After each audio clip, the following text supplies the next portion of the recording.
उज्जवल Bharat news, देश की प्रखर आवाज। अब नए अंदाज। हिंदू धर्म के मान्यता अनुसार आषाढ़ सुद बीज यानी कि रथ यात्रा का मतलब यह है कि भगवान जगन्नाथ, सुभद्रा जी और बलदेव तीनों अपने अपने रथ पर आरूढ़ होकर नगरचर्या पर निकलते हैं और भक्त भी उत्साह के साथ उनको यह अवसर को पूरे हर्ष उल्लास के साथ मनाते हैं।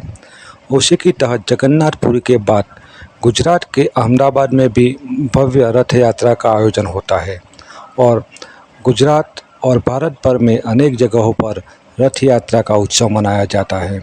उसी की तहत अरवली ज़िले के मोड़ासा शहर में भी रथ यात्रा का आयोजन किया जाता है, जिसमें भक्त बड़े उत्साह के साथ इस भव्य अवसर का हिस्सा बनते हैं और बालकनाथ मंदिर से रथ यात्रा का प्रयाण होता है और पूरे मोड़ासा शहर में बलभद्र, सुभद्रा और जगन्नाथ जी का अपने अपने रथ पर आरूढ़ होकर नगर यात्रा करते हैं।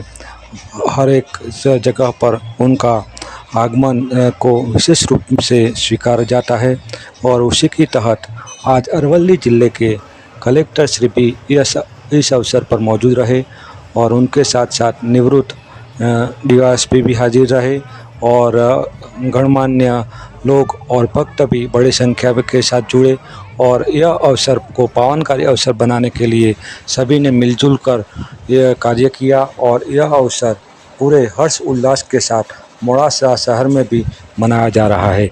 हिमांशु व्यास, उज्जवल भारत न्यूज़, अरवली।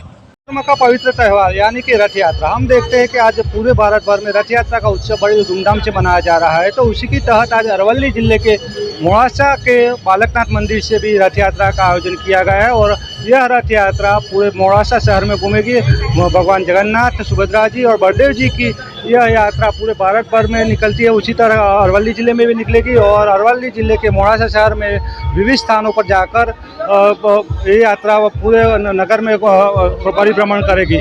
हिमांशु व्यास, उज्जवल भारत न्यूज़, अरवली।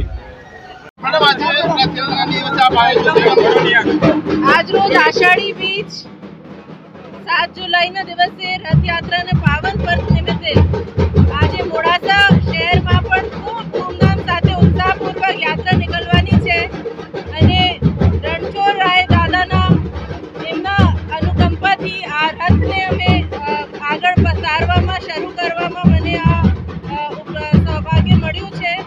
આજના દિવસે હું પ્રાર્થના કરું છું કે મોડાસા શહેર અને આપણા આખા જિલ્લા, રાજ્ય, દેશની જનતાના બધા સારા આરોગ્ય રહે અને સારી રીતે બધા સદૈવ પ્રસન્ન રહે। જે ભગવાનના રાજ્યમાં રહેતા હતા આ રીતે જ। જય રણછોડ રાય। ખૂબ ખૂબ શુભેચ્છા બધાને અને સાથે સાથે અપીલ કરું છું બધા પ્રજાજનોને કે યાત્રામાં ખૂબ ઉત્સવપૂર્વક અને ઉત્સાહપૂર્વક ભાગ લે અને શાંતિ બનાવી રાખે એ અભ્યર્થના સાથે। જય રણછોડ। ખૂબ અનુભૂતિ ખૂબ સારી રહી છે અને એટલા માટે જ પરિવારને લાવ્યા કેમ કે અમે મૂળ બીજા રાજ્યના છે એટલે હવે ગુજરાતમાં અહીંયા કર્મભૂમિ છે તો બાળકોને પણ અહીંયાથી સંસ્કૃતિથી અવગત કરાવીએ એટલા માટે દર્શન માટે અહીંયા લાવ્યા છે અને હું આજે ખૂબ સૌભાગ્ય અનુભવું છું। મોડાસા રથયાત્રા ઉત્સવ સમિતિ દ્વારા આજ રોજ મને ભગવાન જગન્નાથજીના રથ સિંચવા માટેનું આમંત્રણ મળેલું, જેના અનુસંધાનમાં આજે હું ઉપસ્થિત રહેલો। પોલીસ તરફથી મારી નોકરી દરમિયાનમાં 1997થી થયેલી લગભગ 17 રથયાત્રાના બંદોબસ્તમાં હું હાજર રહેલો છું અને એક પોલીસ અધિકારી તરીકે નહીં પણ એક જગન્નાથ ભગવાનના એક સ્વયંસેવક તરીકે મેં મારી ફરજ બજાવી છે।